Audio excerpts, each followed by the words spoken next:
Australia is the chosen destination for many asylum seekers fleeing conflict and war. But for those arriving by boat, their treacherous journey ends in mandatory detention on remote Christmas Island. And yet, more and more are risking their lives to seek refuge here. I'm Fauzia Ibrahim. On this edition of 101 East, we look at one of the world's toughest immigration policies.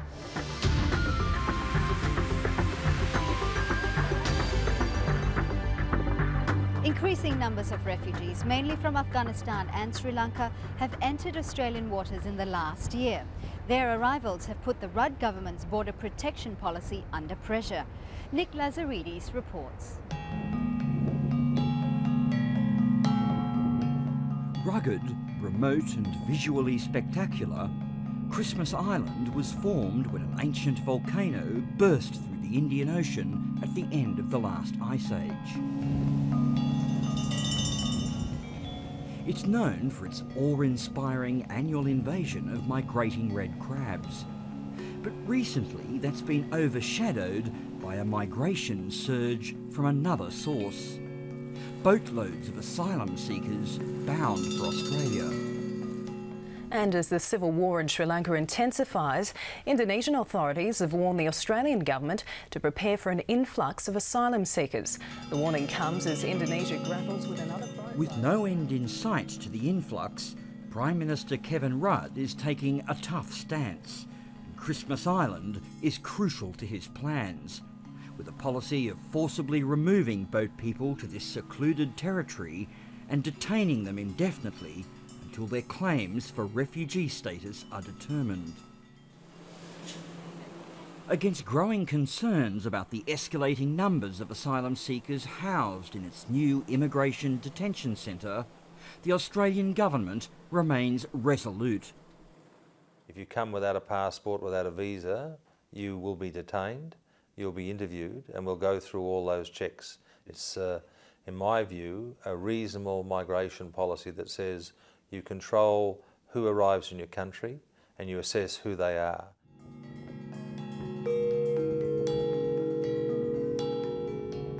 It's Christmas Island's isolation from the Australian continent, more than 2,500 kilometres from its coastline, that the Australian government is hoping will allow it to contain the problem offshore, providing a long-term solution to the issue of unauthorised arrivals. Although the numbers of boat arrivals are rising, they still represent a mere 10% of those seeking asylum in Australia, with the rest arriving by plane and entering on some type of temporary visa. Yet the government makes no apologies for its tough stance. It's not reasonable from the Australian public point of view to say you can just walk in even though we don't know who you are, you don't have a passport, you don't have a visa. Particularly at this time of heightened concern about security issues, just not acceptable. Australia does not have a refugee problem. Australia never had a refugee problem. Australia has always had a political problem. Refugee advocates like Jack Smith claim it's an invidious policy that disregards human rights and treats desperate asylum seekers as worse than criminals. We may call it mandatory detention, but it's a euphemistic term for what remains arbitrary jailing.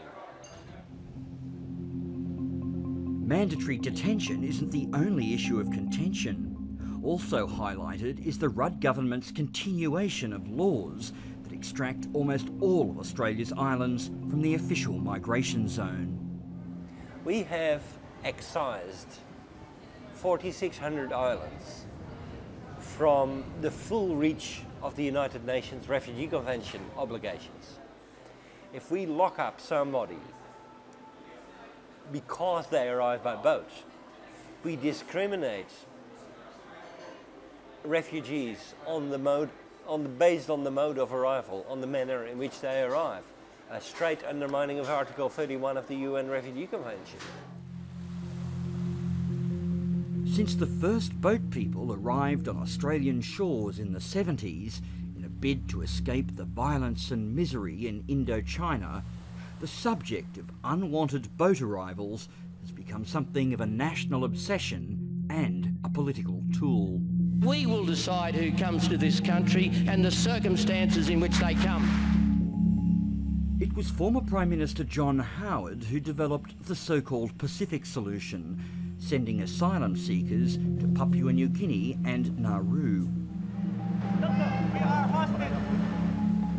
That's since been abandoned, but his proposal for a more permanent solution met with widespread acceptance, and thus began the construction of a purpose-built immigration detention centre on far-flung Christmas Island. My views haven't changed about that. But a small band of critics have stood firm in their condemnation of Australia's policy of locking up asylum seekers. We have a high-security prison which has been built to house asylum seekers. That is wrong, because people who are fleeing persecution should not be locked up. That's on the 30th of the 7th. With the immigration debate gaining momentum ahead of Australia's forthcoming federal election, Gordon Thompson says he's mortified at what he sees as mounting hysteria over refugees. I think complaining about, a couple of thousand people coming to Australia by boat is just absurd.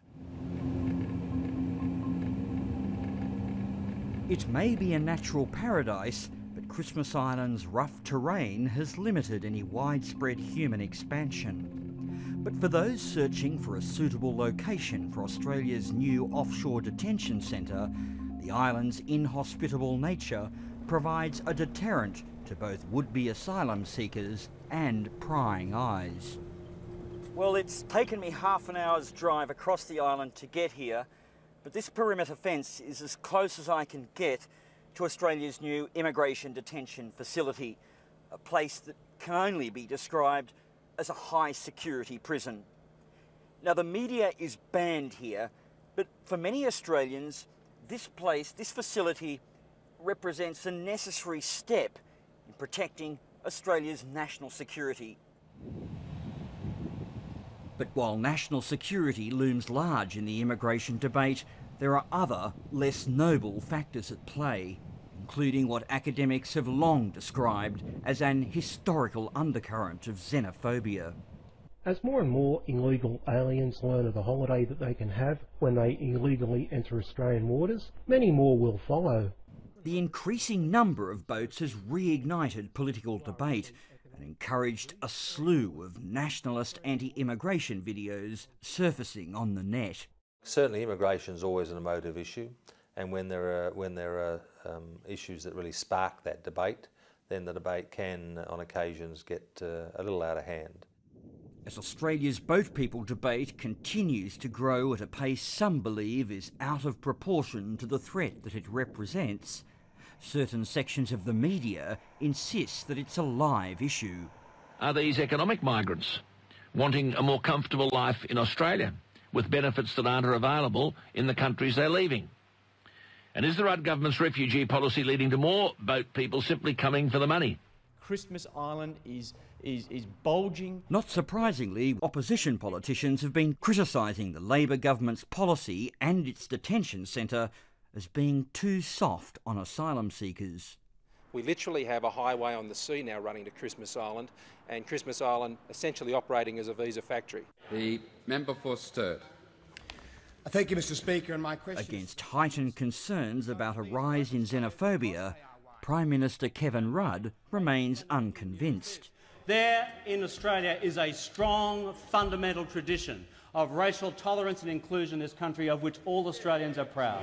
It is not my view that there is a racist... Australia's detention policy may well be one of the harshest immigration regimes in the world, but for many of those caught in its stern glare, there is a happy ending. At Christmas Island's compact international airport, a large group of mostly male, Afghan and Tamil asylum seekers are about to be granted their wish, and the Australian Department of Immigration has invited me to witness their flight to freedom on the mainland as bona fide Australian residents. As they wait for their Immigration Department chartered jet, there's a real sense of relief. But for many in the group, especially its Tamil members, there's a lingering resentment about their prolonged detention. When they took us to the detention centre, they said they'd give us a result in 90 days. The problem was we were waiting for our visas. I waited 6.5 months for this visa, so that was the question we all had, like whether we would get the visas or not. If not, what would happen to us? Because we can't go back to Sri Lanka. There's no guarantee for our life in there now. Our life is in danger. So that's the question everyone has now because of the problems over there.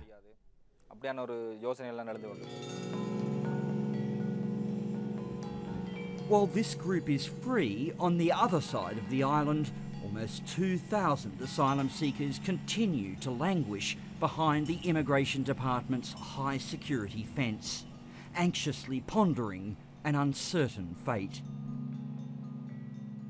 Coming up after the break, we'll have more on the asylum seekers issue here in Australia.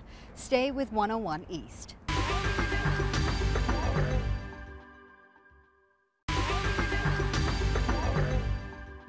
Welcome back to 101 East. This week we come to you from Sydney, where we are discussing Australia's asylum seekers policy.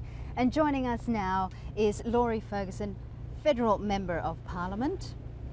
Also Graham Thom, Refugee Coordinator from Amnesty International Australia. Gentlemen, thank you very much for joining us this morning. Graham, if I could start with you. Amnesty International is against the detention of asylum seekers who arrive by boat. But the fact is, these are people who have breached immigration laws. Why are you opposed to them being detained? Well, the reality is they haven't broken the law. It's a fundamental human right to seek asylum, and Australia recognises that right. We're a signatory to the Refugee Convention, and we have processing for people who seek asylum. If they're genuine, they're refugees, they get to stay. They get protection in this country. If they're not, then they get removed. Our real concern is that we treat two different groups of people very differently. If you arrive on the mainland, you get processed one way. If you try and come by boat, you're automatically taken to Christmas Island. You're put in a detention centre that is completely inappropriate for people who are fleeing persecution, and you get less rights. And this, we believe, is a breach of our international obligation. Laurie, what is your response? Look, the reality is that technically we have a visa system in this country. When people arrive by plane and launch claims, we at least have some knowledge in most cases of who they are, where they've come from, and therefore security vetting and other things like that are not as difficult. Essentially, we have to, and the latest instances, we're talking about Tamils. There's been a civil war there. Some people might allege that Tamil Tigers were a terrorist organisation, for instance. There is a need to basically have some oversight of where people are coming from and overcome these security issues. Of the intake at the moment, last year, 80% of them were processed within 90 days. I think it's a reasonable outcome.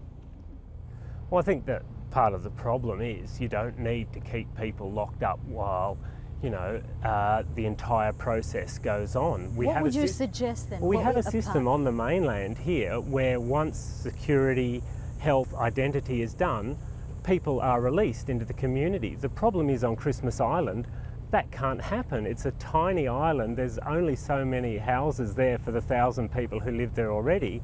So what we're seeing on the island is that people have to spend the whole time in detention while that processing goes on, and that can happen indefinitely.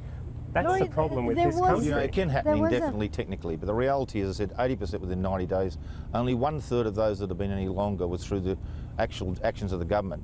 It's understandable. The security issue is understandable when linked to the detention issue. However, there is the statistics that state that of all the asylum seekers that have arrived by boat, none of them have been found to be terrorists, and therefore, why is there a need to put them in such a remote location? Well, look, I can tell you 5 minutes after one was found to have been released and was actively perceived as a terrorist, there'd be a lot of backslap on the government.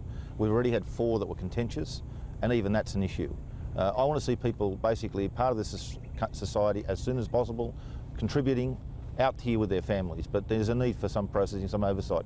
Currently, for spouses coming to this country, for Australian citizens, it takes 6 months for ASIO checking.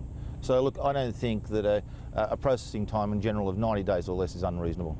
But the issue too is the remote location, isn't it? Why on Christmas Island? Why not on the mainland in Australia? Look, there was found to be a situation there where there's at least some control by the government. There's also often opposition to these kind of centres. I have one at Villawood near my electorate It's one of the few in Australia that hasn't been contentious. Resident activity, opposition to them is a variety of reasons. But I don't think that really makes any sense at all. I mean, why would you have someone from Afghanistan or someone from Sri Lanka, you know, in Villawood, and we have seen them in Villawood and we have seen them in Melbourne? You know, why do you need to have them all the way on Christmas Island? Why should the locals on Christmas Island, you know, they're probably sitting watching this show and they'll say, well, hang on a minute, are these people dangerous? Are they a threat? Should they be in my backyard? The reality is they're not a threat. These are people who are coming here for humanitarian reasons. These are people who are the victims of human rights abuses. These are the ones who, by and large, are recognised, as Laurie said, you know, very quickly as in genuine need, you know, which is quite different from the group who are seeking asylum on the mainland. You know, I think that needs to be made very apparent as well. So why do these people, who are families, who are children, who are unaccompanied minors, these aren't a threat to anybody? It's the government's role to stand up and say they're not a threat. These groups are in fact people who are victims, and we have an obligation to protect them, and we are very good at protecting them. Quite frankly, the current government is very vocal about the multicultural basis of society, a welcoming reality. So I don't think the governments in any way can be accused of trying to ostracise, marginalise or stigmatise these people. But the truth is that we're talking about a situation, particularly with the Tamil intake, where there has to be care. And why can't they be checked on the mainland? There was expenditure of money for this before the current government came in, massive expenditure. There was planning processes. And that's part of the reality here. But critics will now say that, well, the policy is not working. We're looking at the detention centre, they're overcrowded, people are living in tents. Are you going to continue to keep them in tents? Well, the government, I don't think, has concluded where they're going to eventually go in regards to this matter. One does not hope for boats and boats and boats every week for the next year or so. I think we've got the same kind of issues of where people go on the mainland. Graham might have a view that people just walk off the boat and just live here. Other people have a view that there should be some oversight. I certainly don't have that view. Well, and it's going to be unattractive for people to be detained elsewhere as well, quite frankly. But why do you need to lock them up? Why do we need to have them in detention centres in remote locations for months and months and months? And the government has decided on the mainland that it's not going to do that, that it's introduced a policy that once certain checks are done, you are not a risk to the community, you're allowed out. Well, then that can't happen on Christmas Island. That's the problem. Then that has to be asked of you then, Graham, are you suggesting that these people who arrive by boat are then fast-tracked as opposed to those who actually arrive by air, who actually have documentation? Well, it's certainly not a question of fast-tracking. What we're saying is all asylum seekers should be treated equally. That's what the convention says. You know, that's what Australia has voluntarily signed up to. We are obligated to treat all asylum seekers equally. But there is also that argument that if you treat the asylum seekers who arrive by boat the same way as you do those who apply from their own country through refugee camps, then you do encourage human smuggling. Now you're confusing two very different things, because you can't apply from a refugee camp. Nobody can apply offshore to come to Australia as a refugee. 11,000, over 11,000 people were given refugee status by Australia from their own, from refugee camps overseas. But let's not confuse apples and oranges here. Sure. There's but what about resettlement the issue of human smuggling then? If you allow the boat people to come in. I'll just go back to your last point. What you've said is the reality. And we want to be aware that this country does not increase its intake for every person who is received onshore. We keep the intake level totally at the same level. In this year, 13,750. So the reality is that less people will be received from overseas from camps. And this is an important factor in this debate, quite frankly, that's often ignored by people.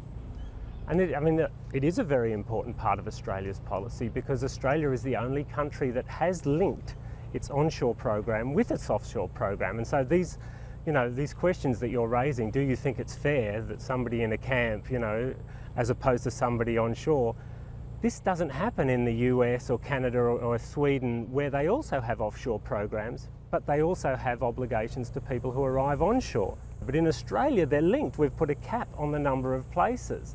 And so, it makes the life of the people who are trying to plan who are we going to take from where and how many, it becomes an absolute nightmare of the government's own making. But Graham, it's very complex. It's very difficult for planning if you're going to have...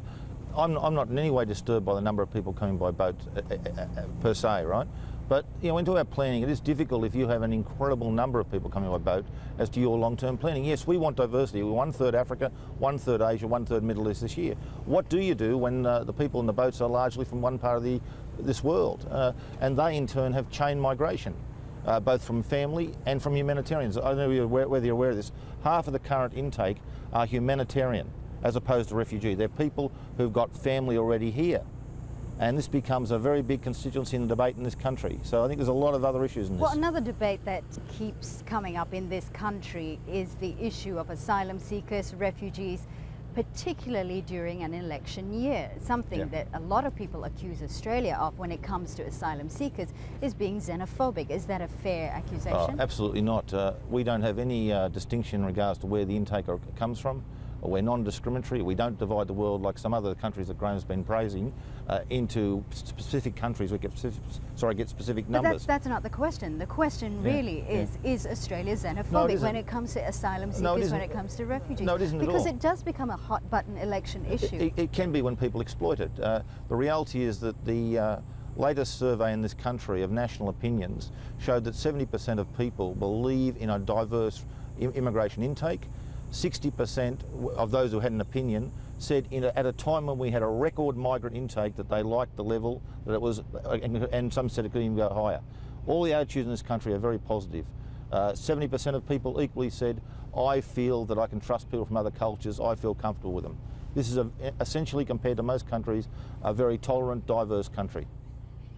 Would you say that Australia is xenophobic when it comes to the asylum issue? I don't think it's xenophobic, but I think we do have to realise that for some reason boats matter. For some reason in this country, when a boat arrives, it's news. And we are talking tiny numbers of people when we compare asylum seekers around the world.